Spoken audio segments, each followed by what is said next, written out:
Hello there, I'm Ash. First, let's start off with fiction. Fiction is a powerful tool in revealing human emotions at times of social change. One phrase that I stand by when talking about fiction is that fiction gives us an understanding when reality can't. It can make the audience give empathy for the characters and feel the way they are feeling, whether it be happy or sad. Fiction can create social change because it is through the stories of the characters where we relate to them on an emotional level. Fiction has an ability to take effect on people's emotions better than any other forms of texts. A book known as The Help by Kathryn Stockett is fiction, and it discusses a lot of topics. One of the main topics that is shown throughout is racial discrimination. Racial discrimination is an ongoing issue that has improved over the years. Books like The Help raise awareness about the issue, and through fiction, we can hear stories that have never been told before.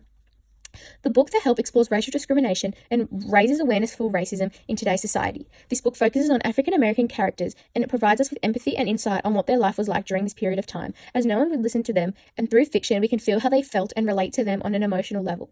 It also gives us an understanding of what the African Americans were going through, because most people never got to hear these stories before, as we are sheltered from this behavior, and through fiction and the book The Help, people can finally see what the colored people went through and how we should change how we treat them, as we should all be equal. Quotes in the novel such as, "You know coloured folks ain't allowed in that library," on page 143, prove that in this novel discrimination was still occurring, and the reader can picture what it was like being a coloured person from those times, and can create a perspective that the reader will have for this certain topic once they have read the book. The Help shows that racial discrimination is passed down from generations. As Aileen said, "I want to yell so loud that baby girl can hear me, that dirty ain't a colour, disease ain't the Negro side of town. I want to stop that moment from coming, and it come in every white child's life when they start to think that coloured folks aren't as good as the whites," on page 112. This quote states that kids were born with racial prejudices during those times, and it is something that is taught from older generations. Aileen works hard to keep Mae Mobley's mind from thinking this, as she believes that racism can change and the coloured maids can be treated properly. Miss Hilly is a character that shows the most racial discrimination, as she is quite racist towards the black maids. She opposes the idea of social change, and she expresses no emotions. She believes that herself and the white people are above black people, and she is portrayed as a villain in the novel, as she is an antagonist. Most of the racism in this novel is endorsed by Miss Hilly, as she wants the black people to go to a separate bathroom as her. In chapter 1, she says, "A bill that requires every white home to have a separate bathroom from the coloured help. I've even notified the Surgeon General of Mississippi to see if he'll endorse the idea. I'll pass," on page 32. This is showing that she conforms with racial discrimination and believes that the coloured people should be separated from the white people, as she believes that they carry numerous diseases. This makes the reader despise her and leads the audience to believe that she is a villain and what she says isn't right. Miss Skeeter is a character who is on the coloured maid's side, as the black community embraces her, but not openly, as it may be too dangerous. She's portrayed as a protagonist, and whilst reading the book, the reader feels a love towards her.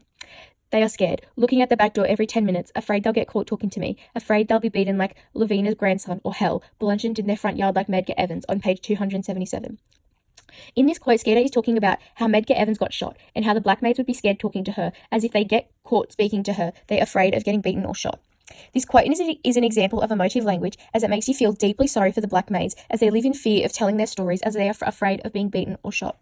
You also feel empathy for Skeeter, as she is on their side, but she knows they are scared, but still wants to listen and publicise their stories. And this is an example of, through fiction, we can hear stories that have been sheltered from the public. Emotive language is a literary technique that Stockett has used efficiently throughout The Help. In The Help, emotive language is used to get us to relate to the characters on an emotional level, and make the audience feel how the character is feeling, whether that be happy or sad, as it can make you feel sorry for the black maids, as they were treated badly. Skeeter was on the black maids' side, as she felt bad for them, and she didn't follow her friends and wasn't discriminative towards them. Another literary technique that is also used in the novel is imagery, and this makes the audience use their imagination when reading, and it is quite an effective technique. Imagery makes a story come to life in your mind and can evoke emotion, as you see what is being said in your mind. In the novel, Skeeter says, "In fact, the shades of brown on Constantine's were endless. Her elbows were absolutely black with a dry white dust on them in winter. The skin on her arms and neck and face was a dark ebony. The palms of her hands were orangey tan, and that made me wonder if the soles of her feet were too, but I never saw her barefooted," on page 76. This quote visually captures Constantine's appearance, as Skeeter is explaining what she looks like, as she was so close to her as she brought Skeeter up. It also makes you think that Constantine was a hard worker, because she stated that she never saw her barefooted, which means she was professional in her job and always presented herself. This quote may evoke the feeling of feeling sorry for Skeeter, as by describing what she looks like meant she knew her so well, and for her not to be around anymore affects Skeeter, as she was brought up by Constantine and was like a mother to Skeeter. Another technique used in The Help is irony, and this is expressed through the irony of racism. As the primary focus of the novel is racial segregation and discrimination, it is quite odd to believe that the maids were able to take care of the children and clean white people's homes, but were not allowed to use the same bathroom facilities as the white people. When Aileen says, "I use my coloured bathroom from now on, and then I go on and Clorox the white bathroom again real good," on page 14. The bitter irony in this isn't lost. This quote is showing that when she has to use the bathroom, she is forced to use the coloured one, but she is allowed on the white people's bathrooms to clean it. Overall, Overall, fiction evokes emotions and gives us an understanding when reality can't. Fiction in books such as The Hill by Kathryn Stockett can help raise awareness over various topics such as racial discrimination, as stories can be told that haven't been told before and that we have been sheltered from all these years. It is through the characters such as Aileen and Millie that we can feel the emotions that they may be feeling, and it gives us a different perspective on certain topics. Thank you for listening. See you next time.